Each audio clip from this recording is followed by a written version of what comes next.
the design of planned attacks on buildings inside the U.S. and how operatives were directed to carry them out. That is valuable information for those of us who have the responsibility to protect the American people. He told us the operatives had been instructed to ensure that the explosives went off at a point that was high enough to prevent people trapped above from escaping. He gave us information that helped uncover Al-Qaeda cells' efforts to obtain biological weapons.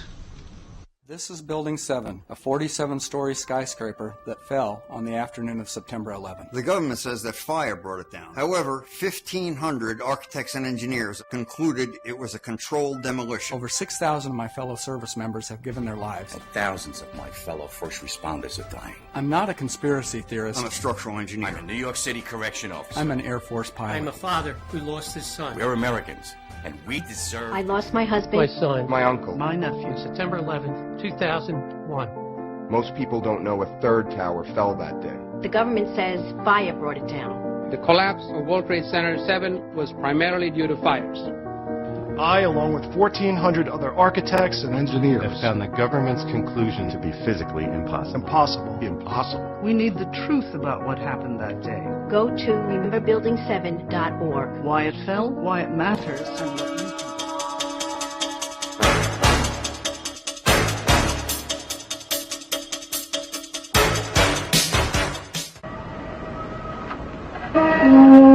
Many years ago, in a land called Egypt, there lived a very mean king. Egyptian kings were called pharaohs.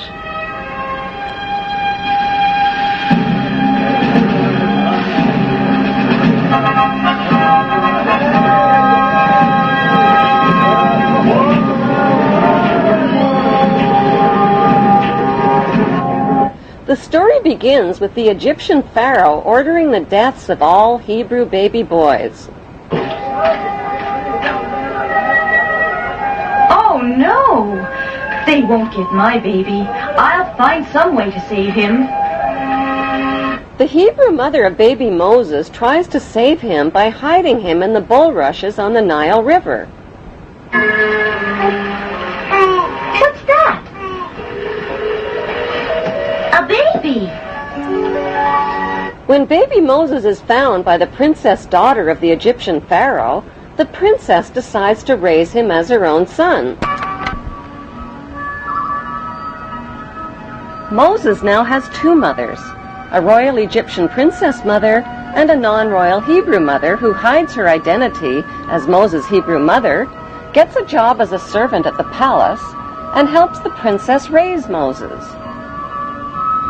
Why did the Bible omit the historical names of the pharaoh's princess daughter and the pharaoh? Their historical identities can be found by comparing the dates and events of the Bible story with factual Egyptian history. All dates followed by the letters BC count backwards to 0, which is the beginning of today's Christian calendar. Bible researchers have calculated the birth of Moses at around 1520 BC. The ruling pharaoh of Egypt at that time was Thutmose I, and his princess daughter was Hatshepsut.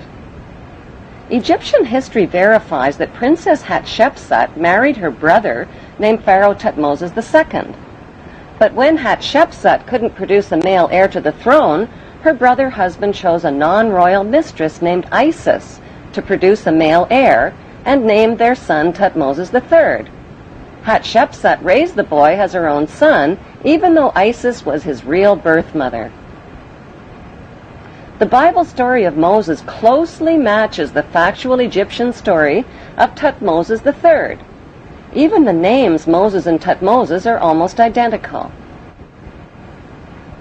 In the Bible story, Moses gives up his big chance to be the richest, most powerful ruler in the ancient world to become a lowly, poverty-stricken Hebrew laborer. But wouldn't becoming ruler of Egypt and Canaan have been the most intelligent way to help his fellow Hebrews? The historical facts show that's exactly what Thutmose III did. Once he grew up to become Pharaoh of Egypt, Thutmose III organized military campaigns with his mighty armies and chariots and defeated the enemies of the Hebrew Hyksos who had settled in Canaan.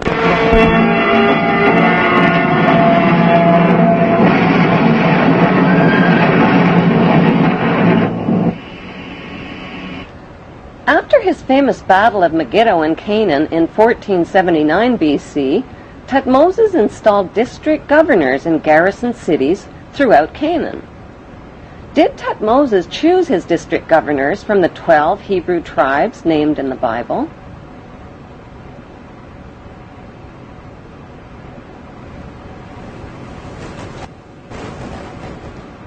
Is it just a coincidence that today's Temple of Isis, located on the Isle of Philae in Egypt, has the same name as Thutmoses' mother? Some suggest that Thutmoses III built the original Temple of Isis to honor his Hebrew mother, who was named after the goddess Isis, and that the temple was later restored by the Ptolemy kings. An inscription inside the temple identifies Isis as the mistress queen of Egypt. Today, Thutmoses III is immortalized in stone in the corporate city-state of London, right next to his Egyptian obelisk honoring the pagan Egyptian god Amun. Why has UNESCO and others spent billions of dollars and years of labor moving the massive tonnage of the Isis temple and obelisks honoring the pagan god Amun? The answer lies within the continuing Bible story. After the Hebrews settled in the land of Canaan, they renamed it Israel. Their king, King David, reigned for 50 years. Egyptian history reveals that Pharaoh Susenes also ruled Canaan for nearly 50 years, at the same time as the biblical King David. Both battled the same enemy called the Sea People or Philistines.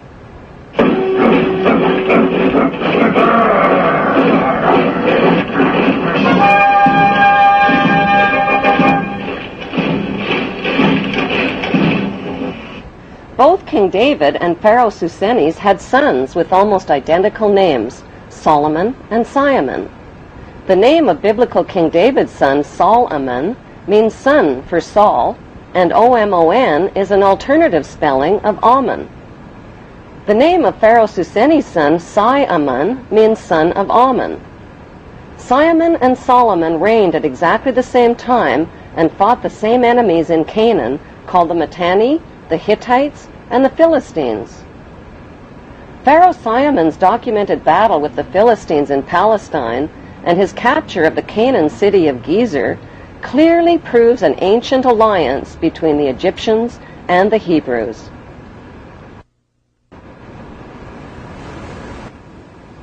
The famous King Solomon's temple in Jerusalem means Temple of the Sun God Ammon. According to the Talmud, King Solomon used the dark power of his magic ring to conjure up demons to help him build his temple.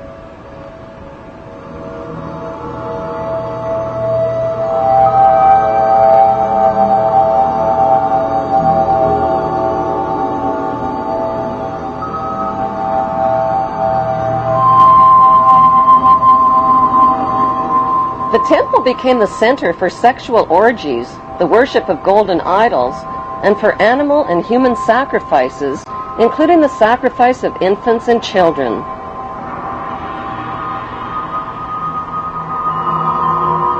The biblical Ark of the Covenant was stored inside King Solomon's temple. The Ark had 4 gold rings built into its 4 corners, each representing the 4 corners of the earth over which descendants of the biblical Abraham are destined to rule. Since archaeologists claim the biblical King Solomon was no more real than the evil wizard Saruman from the movie Lord of the Rings, who built King Solomon's temple?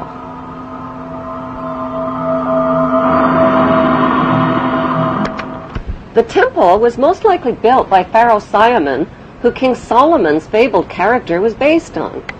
Today, all that remains of the temple is the Wailing Wall, where Israel's Jews still gather to worship in Jerusalem. Did the Hebrew authors of the Bible's Old Testament really expect readers to believe that Abraham lived to be 175? That his sister wife Sarah gave birth at age 90?